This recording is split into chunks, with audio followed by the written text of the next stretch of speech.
The Steffi Graf Stadium in Berlin. June 20, 2026. The grass is wet from a 4-hour rain delay. The crowd is restless, having waited through the storm. And a 21-year-old from Quezon City walks onto the court for the biggest match of her life. She has already done the impossible.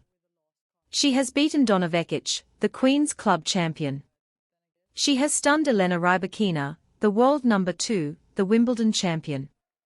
She has dismantled Elina Svitolina, the world number 8, the former world number 3, the player she watched on television as a child. 3 top 20 wins in 4 days. A run that has captured the imagination of the entire tennis world. A run that has made Alexandra Eala the biggest story in the sport, but now, standing across the net, is Linda Noskova, the world number 13. The player who had beaten Eala 6-2, 6-0 at Indian Wells earlier this year. A player whose explosive serve and ruthless attack had left the Filipina with no answers. The tennis world held its breath. Could the fairy tale continue? Could Eala do the unthinkable one more time? The answer would come swiftly. And it would be brutal. What happened on that court was not just a loss. It was a lesson. A reminder that greatness is not built in a single tournament. A reminder that even the most magical runs must come to an end. But here is the truth that the tennis world cannot ignore. In defeat, Alexandra Eala did not diminish. She ascended. She proved that she belonged. She proved that she could compete with the best in the world. And she proved that this was not the end of her story. This is the story of that night. This is the story of how a dream ended, and a superstar was born. Let's begin. To understand why Alexandra Eala's semifinal loss was not a failure, but a triumph, you have to understand the magnitude of what she accomplished in the 4 days that preceded it. Eala arrived in Berlin ranked 35th in the world, a wild-card entrant who had no business being in the same draw as the sports elite. But she had momentum. Just days earlier, she had won her second WTA 125 title at Birmingham, a hard-fought victory that had added 76 crucial points to her total. She was playing with a confidence that had been forged through months of victories, through beating Grand Slam champions, through proving to the world that she belonged. Her first opponent was Donna Vekić. The Croatian veteran had just won the biggest title of her career at Queen's Club. She was confident. She was hungry. And she was looking for revenge. Eala won 7-5, 6-4, recovering from 0-40 in the final game to seal the victory. Her second opponent was Elena Rybakina, the world number 2, the Wimbledon champion. A player who had beaten Eala in straight sets just weeks earlier at the Italian Open. The tennis world expected a routine victory for the world number 2. Eala won 7-5, 6-4. Her third opponent was Elina Svitolina, the world number 8, the former world number 3. A player who had won 20 WTA titles, who had spent over 300 weeks in the top 20. The tennis world expected the fairy tale to end here. Eala won 6-3, 6-4. Victories. 3 top 20 opponents. 2 of them top 10. All in straight sets. It was the kind of run that defines careers. The kind of run that makes legends. Eala had become the first Filipino to reach the semifinals of a WTA 500 event. She had proven that her Miami run was no fluke. She had proven that she could compete with the best players in the world on any surface. And she had done it all with grace, humility, and an unshakable belief in herself. I think I'm getting better and I hope I'm getting better, beamed Eala after slaying Svitolina. Being exposed to this kind of level forces you to grow, and some weeks are just better than the others. But the shock was only beginning. Because waiting for her in the semifinals was a player who had already beaten her once before. A player who would prove to be her toughest challenge yet. The semifinal was scheduled for Saturday, June 20th. But the rain had other plans. A 4-hour weather delay kept the players waiting. the tension building with every passing minute.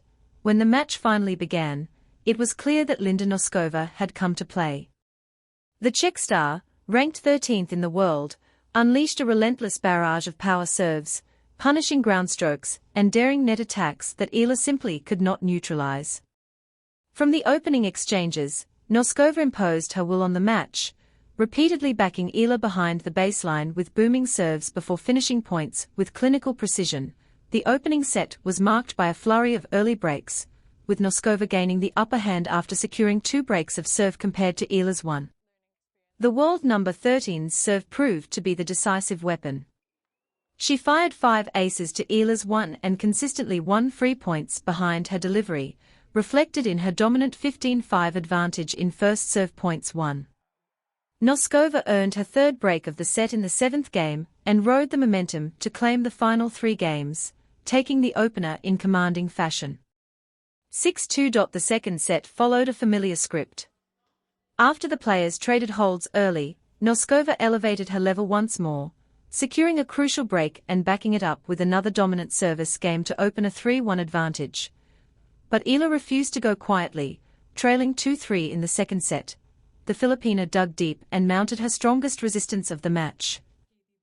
She battled through a tense 6th game to force multiple deuces before capitalizing on a series of Noskova miscues to secure a crucial break and level the score. Buoyed by the breakthrough, Eala held serve in the next game to move ahead 4-3, igniting hopes of a stirring comeback. The hope, however, was short-lived. Noskova responded with the poise and firepower that had carried her throughout the tournament. She rattled off a love hold to even the set at 4-4 before immediately breaking Eala at love to reclaim control.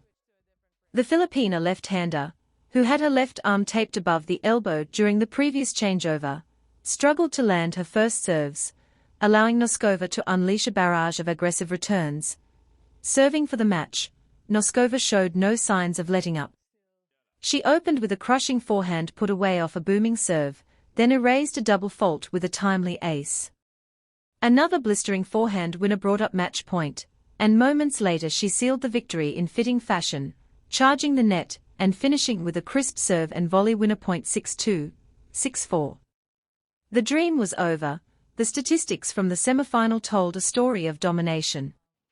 Noskova finished with a commanding 17-8 edge in return points won, a stark contrast to Eala's victories over Rybakina and Svitolina, where the Filipina consistently controlled the return exchanges. Noskova's explosive serve produced 9 aces and countless short returns that allowed her to dictate play from the first ball.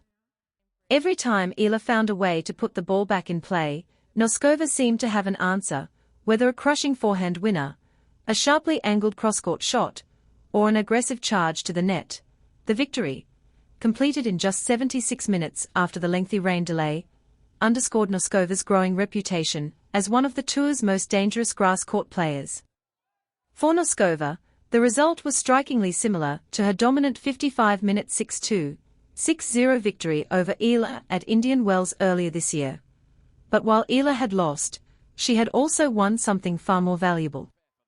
The semifinal finish secured €57,395, approximately $4 million, in prize money.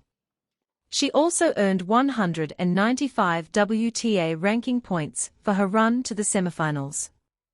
Having started the tournament as the world number 35, Eala climbed to 30th in the live WTA rankings after increasing her points total. The tangible rewards were significant. But the intangible rewards were even greater. Eala had proven that she could compete with the best players in the world. She had proven that her Miami run was no fluke. She had proven that she belonged among the elite, and in doing so, she had announced to the tennis world that a new superstar had arrived. Eala is expected to return to action at the Bad Homburg Open as she continues her preparations for Wimbledon. She is set to open her campaign against Elise Mertens in the first round. She is also set to compete in doubles alongside Venus Williams. The loss to Noskova was not a failure. It was a stepping stone. A moment of growth. A reminder that greatness is not built overnight. Eala had entered the tournament as a wild card, ranked 35th in the world. She had walked onto the grass of Berlin with nothing to lose and everything to prove. And she had proven it. She had beaten 3 top 20 players in 4 days, 2 of them top 10. She had reached the semifinals of a WTA 500 event for the first time in her career. She had become the first Filipino to achieve such a feat, but more than the victories, it was the way Eala carried herself that revealed the heart of a champion. After beating Svitolina, she had spoken with remarkable humility. "I've been watching her since I was a kid, so facing her here is an honor. She's a mother. I admire her, just elegance and strength."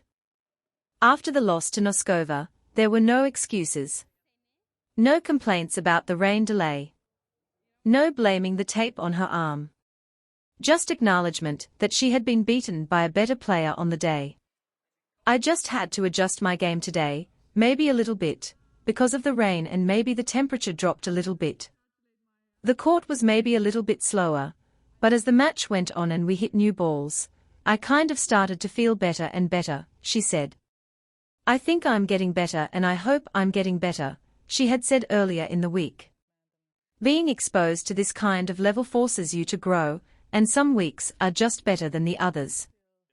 Those words proved prophetic. Eala had been pushed to her limits. She had showcased what she had. And she had proven that she belonged among the best in the world. The loss to Noskova was not the end of Eala's story. It was the beginning of a new chapter. A chapter in which she would no longer be the underdog. A chapter in which she would be the one that other players feared. A chapter in which she would be expected to win.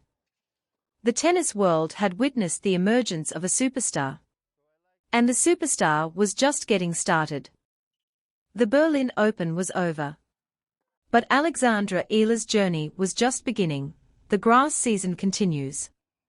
Eala heads to the Bad Homburg Open, where she is scheduled to meet multiple Grand Slam doubles champion Elise Mertens in the opening round.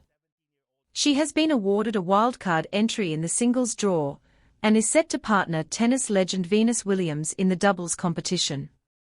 It is another opportunity. Another chance to prove herself. Another step on the journey to greatness, and beyond Bad Homburg lies Wimbledon. The Grand Slam that has eluded her. The tournament that could define her career. The seeding cutoff is June 22nd, and Eala's semifinal run in Berlin has given her a crucial boost. She has surged 5 places up the rankings to number 30, strengthening her case for a seeded berth at Wimbledon. She is set to be seeded 29th, followed by Emma Raducanu, Donna Vekić, and Katerina Siniakova. A seed at Wimbledon would give Eala a protected placement in the draw, avoiding the top seeds until at least the 3rd round. It would be a transformative moment in her career. A moment that would announce to the world that Alexandra Eala had arrived, but regardless of what happens at Wimbledon, Eala has already achieved something extraordinary. She has beaten the world number 2. She has beaten the world number 8. She has reached the semifinals of a WTA 500 event. She has climbed into the top 30 of the world rankings. She has become a symbol of hope for the Philippines, a country of 110 million people that has never had a tennis star before, and she has done it all with grace, humility, and an unshakable belief in herself. The loss to Noskova was not a failure. It was a stepping stone. A reminder that greatness is not built in a single tournament. A reminder that even the most magical runs must come to an end. A reminder that the journey is just as important as the destination. The tennis world has witnessed the emergence of a superstar. And the superstar is just getting started, and that, my friends, is how a 21-year-old from Quezon City walked onto the grass of Berlin and showed the world what she was made of. She lost the semifinal. Yes. She fell short of the final. Yes. But in doing so, she proved something far more important. She proved that she belongs. She proved that she can compete with the best. She proved that this is just the beginning. The dream may have ended in Berlin. But a new dream is just beginning. This is the rise of Alexandra Eala. This is history in the making. And trust me, this is only the beginning.